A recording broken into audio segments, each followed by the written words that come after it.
Back again with Rudy Giuliani's Common Sense.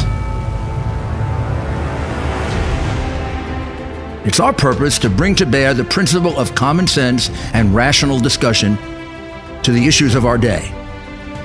America was created at a time of great turmoil, tremendous disagreements, anger, hatred. There was a book written in 1776 that guided much of the discipline of thinking that brought to us the discovery of our freedoms, of our God-given freedoms. It was Thomas Paine's Common Sense, written in 1776, one of the first American bestsellers, in which Thomas Paine explained, by rational principles, the reason why these small colonies felt the necessity to separate from the Kingdom of Great Britain and the King of England. He explained their inherent desire for liberty, for freedom, freedom of religion, freedom of speech, the ability to select the people who govern them. And he explained it in ways that were understandable to all the people, not just the elite. Because the desire for freedom is universal. The desire for freedom adheres in the human mind, and it is part of the human soul. Today we face another time of turmoil, of anger, very serious partisan division. This is exactly the time we should consult our history. Look at what we've done in the past and see if we can't use it to help us now. We understand that our founders created the greatest country in the history of the world, the greatest democracy, the freest country, a country that has taken more people out of poverty than any country ever. All of us are so fortunate to be Americans. We're not a perfect country. They weren't perfect men and women, and neither are we. But they did it better than anyone else, and that has to be our goal, to keep America a leader. But a great deal of the reason for America's constant ability to self-improve is because we are able to reason. We're able to talk, we're able to discuss, we're able to analyze, we're able to apply our God-given common sense. So let's begin. Today we're going to discuss and show you Victor Shokin's testimony, the rest of it, and deal with some of the distortions and lies that the Biden people, the Democrats, and the corrupt press have given to you. And I think we're going to be able to disprove them completely with solid evidence, something Democrats don't believe in: evidence, proof, witnesses, documents, tapes. That's what we're going to use. So let's sum up where we are. Real simple. I mean, in the last episode, we showed you Biden's statement. Biden said, "I pressured the president to fire the prosecutor general," and we showed you Shokin testifying and the tape of it, the video of it. And Shokin said exactly the same thing and added the fact that the purpose of it was because he was getting too close to the son, Burisma, and also Zlochevsky. So that's where we are. That's what we've proven. We've proven with two witnesses and a tape recording and a very, very important document, the money laundering document, which is what I would consider a smoking gun, which conclusively shows that Hunter Biden and his firm were involved in a major money laundering scheme. How is Shokin's testimony? And what is his testimony after all? His testimony is that Biden pressured President Poroshenko to fire him because he was hot on the trail of Hunter Biden, Mykola Zlochevsky, Hunter Biden's crooked billionaire boss, and the company Burisma that was paying both of them. That was Shokin's testimony. Who corroborates that? See if you can remember. You know the best corroboration? Joe Biden. That's what Joe Biden says on tape. What does it matter if Shokin's corrupt or not? He's saying the same thing Biden is saying. What, if Biden telling the truth but Shokin lying? Let's listen to Shokin for a second, and let's listen to him describe what happened. Then there came a time, if I'm reading your affidavit correctly in the prior statement, I was forced to leave office under direct and intense pressure from Joe Biden and the U.S. administration. In my conversations with Poroshenko at the time, he was emphatic that I should cease my investigations regarding Burisma. When I did not, he said that the U.S., via Biden, were refusing to release U.S. dollars $1 billion promised to Ukraine. He said he had no choice, therefore, but to ask me to resign. Do you remember that conversation with him? Мэр прочитал часть вашего. Almost the way it's written there. Yes. The fact is that I am, as a patriot, I was put in a situation where I have to quit so that my country gets that money. The president made it clear to you that the real reason he wanted you to resign was because of the pressure from the U.S. administration and Biden. Но Because otherwise they wouldn't get the $1 billion loan guarantee. но вместе с тем давление со стороны Байдена. Байден требует тебя уволить. Yeah, literally, Biden demands that you are dismissed. And now that we've heard Shokin, let's go to the infamous tape of Biden, sort of the magic part, the part that proves the crime, maybe in a sentence or two. You listen to Biden saying essentially the same thing as Shokin has said and corroborating. Listen. So they said they were walking out to press conference. I said, no, I said, I'm not going to, we're not going to give you the $1 billion. They said, you have no authority. You're not the president. The president said. I said, call him. I said, I'm telling you, you're not getting the $1 billion. I said, you're not getting the $1 billion. I'm going to be leaving here. And I think it was, 6 hours? I looked, I said, I'm leaving in 6 hours. If the prosecutor's not fired, you're not getting the money. Well, son of a bitch. Got fired. And they put in place someone who was solid. So, ladies and gentlemen of the jury, if I was summing up now or opening, that's what we call corroboration. Shokin can be believed because he's corroborated by Joe Biden. And there's any question, at least as to one part of the case, Biden pressured Poroshenko to fire the prosecutor general. The crime of bribery, extortion, is defined as making an offer or using pressure, making an offer of something of value to get official action. There's the case. Then Shokin adds the corrupt motive, because it's corruptly offering, corruptly pressuring.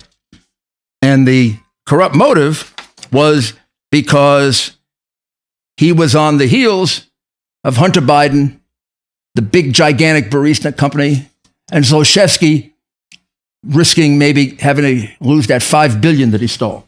It was on tape also, but let's go to another document, introduce another document to this. This is called an affidavit. This is a document under oath given by Shokin, and I'll just read to you from paragraph 8. The entire portion relating to this will be available on my website, so you can read it. And it says, this is Shokin under oath, penalties of perjury, that says, the truth is that I was forced out because I was leading a wide-ranging corruption probe into Burisma Holdings, a natural gas firm active in Ukraine, and Joe Biden's son was a member of the board.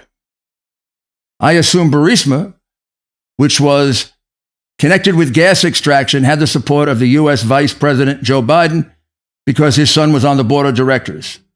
On several occasions, President Poroshenko asked me to have a look at the criminal case against Burisma and consider the possibility of winding down the investigation actions in respect of this company, but I refused to close this investigation.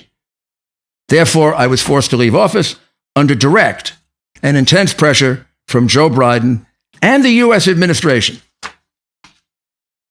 So we have Shokin saying it to me on video. We have Shokin under oath. And then we have other proof to support Shokin as to the reason why this happened. The reason why the firing took place was because he was getting too close to Burisma, Biden, and the big rich Zlochevsky, who had bribed Biden to protect him. and Biden moved in and did his job. But let's go on with the corroboration. So how do we corroborate Shokin? Remember, I told you last time, the month of February 2016 is the key month in this case. And here's why it's the key month in this case. Everything happens in February of 2016. A year or so earlier, a year and a half earlier, Zlochevsky had bribed Biden, made a deal that Biden's son would get paid millions. And it's possible we may be able to show that Biden was also getting something for himself. But he was going to get paid money in order to protect the company, so it wouldn't be taken away from Zlochevsky, who had fled from Ukraine and was afraid that the government would take over his company. Well, the chickens came home to roost in February of 2016. On February 2nd of 2016, Shokin, Kulyuk, who's his assistant, who you'll be hearing from eventually, conducted an arrest on the Burisma office. I mean, this has got to be, in Zlochevsky's world, this has to be catastrophic. And all of a sudden, the protector had to be brought into action. So Biden calls Poroshenko, and Biden starts telling Poroshenko, repeating to Poroshenko, because he had been saying it for several months, it's time to get rid of Shokin. Now, how do we know that? I'll tell you how. February 2nd, 2016 is the date of the raid on Burisma. Biden calls Poroshenko on February 5th, February 11th, February 18th, February 19th. This is not usual. These guys didn't talk, on the phone every day. And just so happens that in the middle of this catastrophic action against Burisma, the company that Biden was employed to protect, we've got these 4 and possibly more phone calls. Be interesting to get the transcripts of these calls, wouldn't it? Right? Be interesting to see what they were talking about. What do you think they were talking about? Well, I'm going to tell you what they were talking about. I don't have any doubt. They were talking about the fact that this guy Shokin was getting a little too close. And the money laundering document is the smoking gun. There, Latvia identifies the fact that Biden is under investigation. There, it identifies Biden as being involved in the money laundering of what looked like about $14+ million, with the amount left to him left out. And that happened on February 16, 18, right in the middle of all this. And that's exactly when Shokin gets fired. Corroborates the fact that Shokin was fired because of what he was doing against Burisma, against Zlochevsky, against Hunter Biden. It's not just his son that Biden was protecting. That seemed to be the case when this case first started. But this investigation has revealed conclusively that the big bribe here was Biden protecting Zlochevsky, protecting the $5 billion he stole, and protecting his company. And now, we'll take a short break.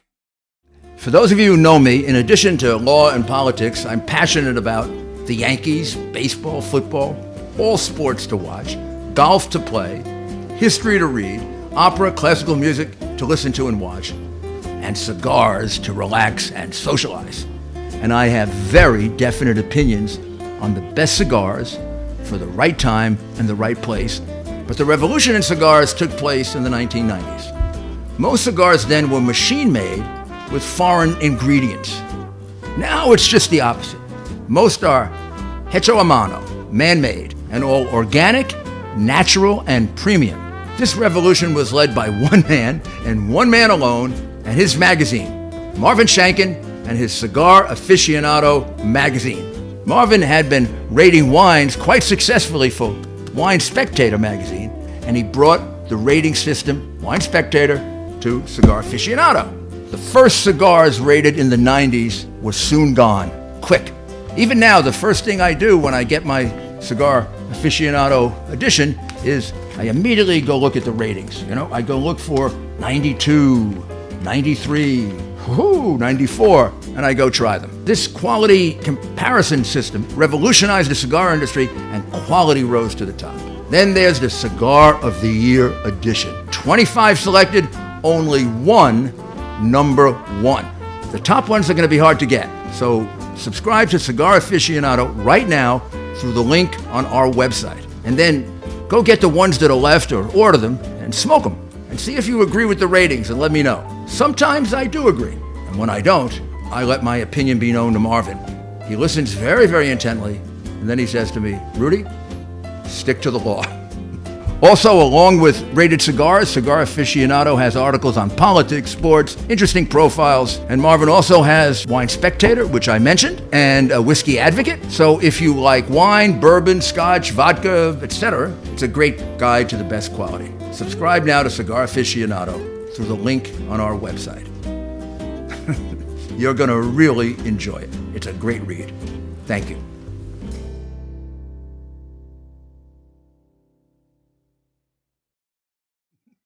My favorite magazine.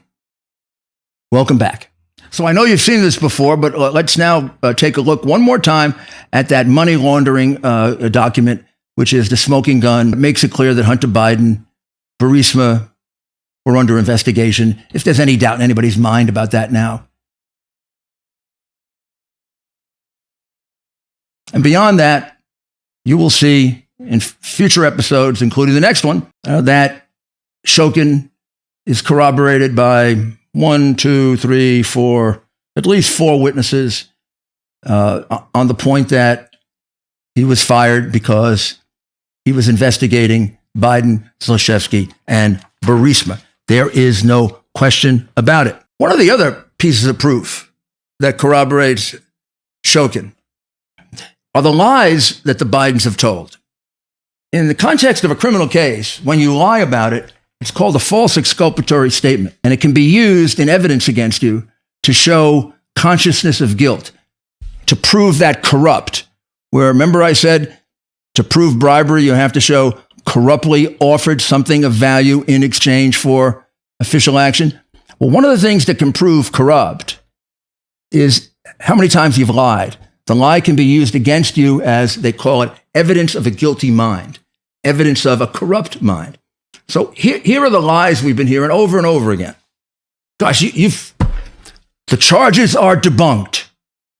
I must have read that 1,000 times. Every time I read it in the New York Times, the Washington Post, I see it on CNN, I see it on MSNBC, I see it in Time Magazine, or wherever I see it. The charges are debunked. I say to myself, are you stupid or corrupt? Of course the charges haven't been debunked. Where's the report? If charges are debunked, there's a report. These lazy, corrupt reporters don't even ask to see the report. You're going to hear a witness later on named Durkash who went through the entire prosecutor's file just about 2 months ago. There's no evidence that anything was debunked. If anything, what he says is there's substantial proof of very, very serious criminality that hasn't been followed up on. So every time you hear debunked, it isn't a mistake. It's a lie. And why are they lying? They're lying because they're guilty. That's how you get the fancy term false exculpatory statement. Second, they say there's no evidence of wrongdoing. Well, now you can contradict them because you've seen the evidence of wrongdoing. I've shown it to you. I showed you Biden's own admission. I've showed you the testimony of Shokin. I've showed you the money laundering document that is a smoking gun showing that their crime of money laundering was committed. Showed you other documents that corroborate the fact that this happened. Even if you have some doubt as to it happened, to say there's no evidence of wrongdoing is a lie in the face of everything that's been revealed. And how these reporters can keep writing it and put it on television and no integrity. Their hatred of the President of the United States is so pathological that I don't know if they just lose reason, common sense, or they just feel that any means is justified to remove the president they hate so much. And then they say, Biden people say, Hunter was not a subject. That's why I showed you the money laundering document twice. I wanted to show you right in the file. It says that Hunter is a subject. When we go on later and we go through the entire file with Mr. Durkash, you're going to see there's no question that Hunter Biden was a subject. That's the third lie. It amazes me, and I don't know the answer to how they can keep repeating these things just because they hate the president so much. I mean, what's happened? What's happened to our country that this can happen? And then Biden says, Biden people say, oh, Biden got rid of Shokin because Shokin was corrupt. Since when did Joe Biden get so interested in corruption in Ukraine? I mean, for example, if he was so interested in corruption in the Ukraine, how did he have his son working for the crookedest guy in the Ukraine, Mykola Zlochevsky, and paying him millions and millions and millions? How did that happen? Oh, he says, I didn't know. He didn't know. This is a New York Times article, right here. New York Times article by a gentleman named James Risen, who now I think regrets having written it. And it says, way back in December 8th, 2015, before any of the bribes happened, it explains this very, very corrupt relationship. It explains that Hunter Biden is being employed by Mr. Zlochevsky and Burisma Holdings, and that Hunter Biden has no qualification for the job. And in fact, he's got some things that would suggest that he shouldn't have a job like this. In 2014, I'm reading from the article now, he was discharged from the Navy Reserve after testing positive for cocaine use. He received a commission as an ensign in 2013, and he served as a public affairs officer. I mean, it also raises the question, he was over 40 years old. How did he get in the Navy? Think Joe pulled a few strings to get him in the Navy? And then the kid couldn't last a year without blowing a cocaine test. And then you go back and you see that he's got this problem. Why do they put him in this position? I mean, I wonder, why do they put him in the position? Then it shows that he's had some very, very bad experiences in business, including a company called Paradigm Companies that was involved in a lot of lawsuits and involved a Ponzi scheme. And well, like, he's just not qualified for the board. No question about it. So the article raises the question that one of Biden's responsibilities is supposed to reduce corruption in Ukraine. And it says the involvement of the vice president's son with Mr. Zlochevsky's firm undermined the Obama administration anti-corruption message in Ukraine. Undermined it. It blew it apart. I mean, every Ukrainian knew what the New York Times is avoiding. This was a payoff. Zlochevsky wasn't hiring Hunter Biden or Devin Archer. He was hiring Joe Biden. It was clear right from the beginning. Now, you get an article like this. I don't know, did anybody show Obama? Did Obama ever call Biden in and say, hey, Joe, this looks real bad. This is kind of unethical. Maybe we better stop this. You know, if Obama had done this, maybe this wouldn't have happened. But you're going to find out in the course of our expose that there was a lot of corruption going on during the Obama administration in Ukraine. Ukraine became a corruption field for certain Democrats, not just Joe Biden. And it goes back before Joe Biden. So maybe Obama had a see no evil, hear no evil, speak no evil about this. But any ethical president would have called the vice president in and said, Joe, what the hell are you doing with your son who is challenged by a serious drug problem, and he's working for one of the most crooked companies? And Obama's State Department would have told him Burisma is one of the most crooked companies in the Ukraine and one of the most crooked men in the Ukraine. And I've got you there giving out billions, and your son is working for a big crook. What's done about this article? Not yet. Nothing. Zero.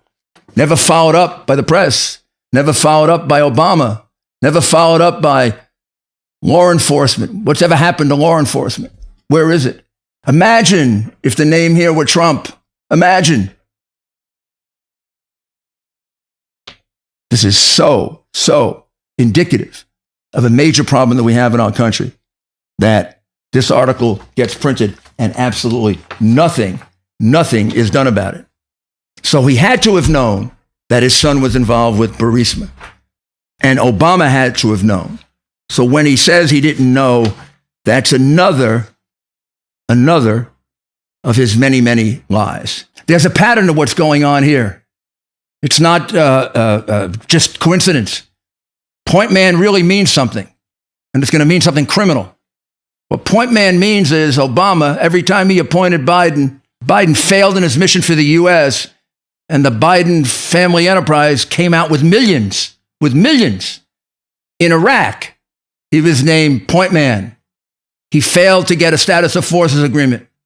And Joe fails to do anything about corruption in Ukraine. He makes it worse.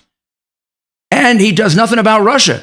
In fact, the Obama administration wouldn't even give the Ukrainians lethal weapons. What were they going to defend themselves with slingshots? I mean, he was utter failure as point man for Ukraine. And then we go to China. And in China, he's supposed to get the Chinese to back off their military moves toward the islands that were in dispute with Japan. He flies over. He brings Hunter Biden. He once again fails in his mission. China doesn't back off. China gets even more aggressive. He's criticized for failing. What's not caught is Hunter Biden makes a big score on this one, because within 8 to 12 days after they return, after he brought Hunter Biden over on Air Force Two, China becomes, the Bank of China, owned by the Chinese government, becomes partners with Hunter Biden, Devon Archer, until Devon Archer is convicted of insider trading, Chris Hines, the stepson of the then Secretary of State John Kerry. As I said, the Bank of China, one-third partner. You know what the other one-third partner is? Whitey Bulger's nephew. Now, wait now. I'm not kidding. You can't make this stuff up. Whitey Bulger's nephew. Now, for those of you who don't know who Whitey Bulger is, go watch Jack Nicholson's movie playing his part, or all the movies about him. Whitey Bulger was one of the most notorious organized criminals. He ran what would be called the Irish mob in Boston. He murdered lots of people. The FBI got in trouble for covering up some of those murders. He was a fugitive for, I think, 17 years, and he was finally caught. I don't know if you remember, but a few years ago, he was killed in prison because, among other things, Whitey Bulger apparently was a rat. In addition to being a murderer, an organized criminal, his nephew is part of this fund in which China makes a $1.5 billion commitment. Once again, it's made up of Hunter Biden, Devon Archer, Chris Hines, the Bank of China, which is owned by the Chinese government, and Whitey Bulger's nephew,